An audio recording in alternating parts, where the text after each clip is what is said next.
Hansel and Gretel. Once upon a time a brother and sister named Hansel and Gretel lived in a hut in the woods with their father. Their father was a poor woodcutter. His wife, their mother, had died when the two children were very young. Their father thought he would not be lonely anymore when he finally remarried. But the new stepmother made life very hard for Hansel and Gretel. The children were not allowed to eat until after the stepmother had taken everything she wanted off the plates. Most of the time, there was only a crust of bread left. And all day long were hard chores for them to do. Hansel and Gretel tried to tell their father about this, but he would not hear of it. It seemed the only one he would listen to was his wife. And all the stepmother talked about was how much trouble it was to have children in the hut, and how much she wished they would go away forever. Each day there was less and less food for the boy and girl to eat. Yet the stepmother gave them more and more hard work to do. One day Gretel begged her father, "Please, father. All day long we work hard and we are hungry." But the stepmother slapped her face. "You ungrateful brats," she yelled. "You will eat us out of house and home." That night the two children were not allowed to sleep in the hut. Outside in the cold, they shivered and tried to keep each other warm. Winter was coming, and the clothes they wore were so thin it felt almost as if they had no clothes on at all. The next morning when the sun rose, Gretel turned to her little brother. "Hansel," she said, "we cannot stay here. We must escape now, today, into the woods. Surely we will find more to eat when we are on our own than what we get here at home." "Do you think?" said Hansel. "But what if we get lost?" "We won't," said Gretel. "I will take bread. We will drop breadcrumbs behind us. If we have to, we can follow the crumbs back home." And so the two of them went off into the woods and left their hard life behind. They went deeper and deeper into the woods. Gretel was careful to drop one crumb and then after a bit, another. But alas, they looked and looked for any sign of something to eat, an apple tree, pear tree, some nuts on the ground, or even dried up berries. There was nothing to eat. They got hungrier and hungrier. At last, poor Hansel and Gretel knew they must return to their hut or they would surely starve. They would just need to find the breadcrumbs and that would lead them home. Yet when they looked for breadcrumbs, there were none to be found, all the breadcrumbs were gone. A bird whooshed up into the air and in its beak was a large crumb. Hansel and Gretel were struck with grief, the birds must have taken all their breadcrumbs. A wolf howled in the distance. The sun was setting. Hansel and Gretel were lost and hungry. Now they were scared, too. "Gretel," whispered Hansel in fear, "what will we do?" She did not know what to say. All she could do was to hug her little brother. Each minute it was getting darker and darker. Again, a wolf howled in the distance. All of a sudden, Gretel saw a small light shining far away.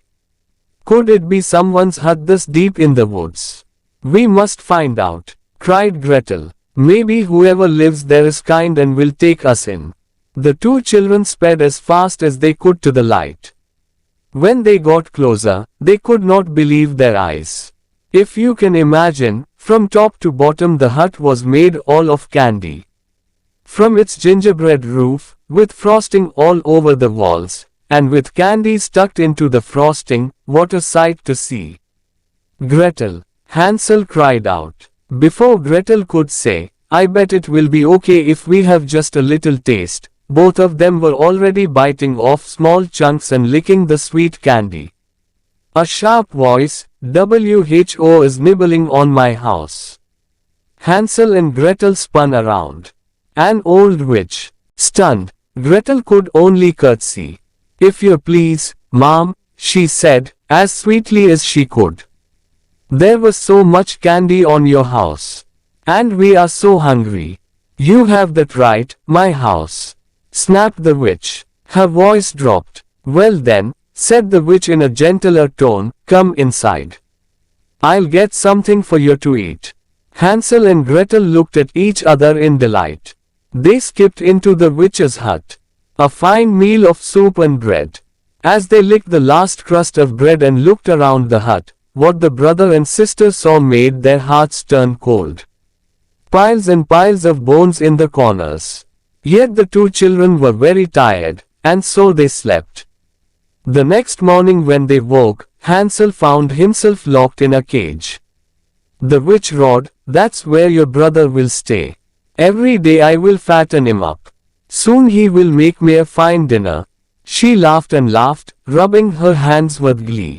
"Till then," she said sharply to Gretel, "you will work for me." Indeed, Hansel was well fed and Gretel worked hard all day doing chores for the witch. Each morning the witch said to the boy, "Show me your finger. I will feel how plump you are getting." For the old witch could not see well.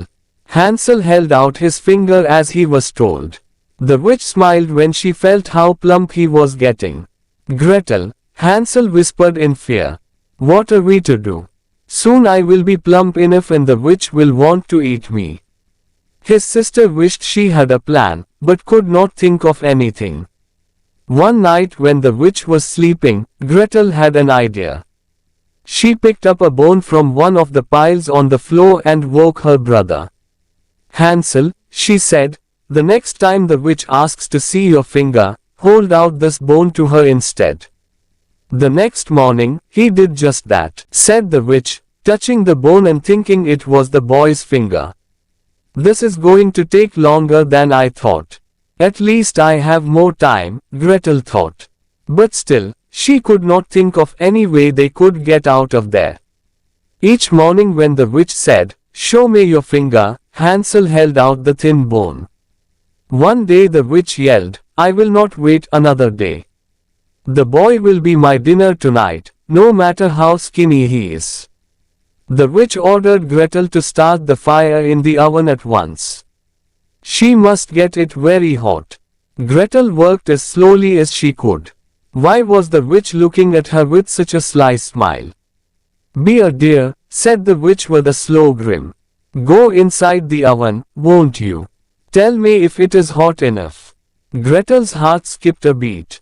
If she did that, the witch could push her inside and she would eat them both. She looked down. "I am not sure how to tell." "Nonsense," said the witch. "Nothing could be easier. Just go in." Said Gretel slowly, "Please show me first." "Stupid girl," snapped the witch. Mumbling and grumbling, she stepped in the oven. The moment the witch was inside, Gretel quickly slammed the door. "Gretel," Hansel cried out, "you saved us." The sister tried to think fast. "Where is that key to your cage?" She looked and looked. At last she found it at the bottom of a vase. She freed her brother from the cage right away. Then she went back to that vase. For what had she felt under the key? Why, the vase had precious jewels inside. With their pockets filled with the jewels, they ran outside as fast as they could. In the daylight they soon found a small path and followed it. It led to a wider path and that path led to a road. They waited by the roadside hoping someone would ride by. When a horseman trotted up, Hansel and Gretel waved their hands. When the horseman stopped, the children offered one of the small jewels and the horseman was happy to give them a ride home. When the brother and sister opened the door to their home, their father was wild with joy to see them. He had worried and looked for them night and day since they had vanished. They learned their stepmother died very soon after they left. For many years to come, Hansel and Gretel lived very happily with their father in the hut in the woods. The end. Thanks for watching.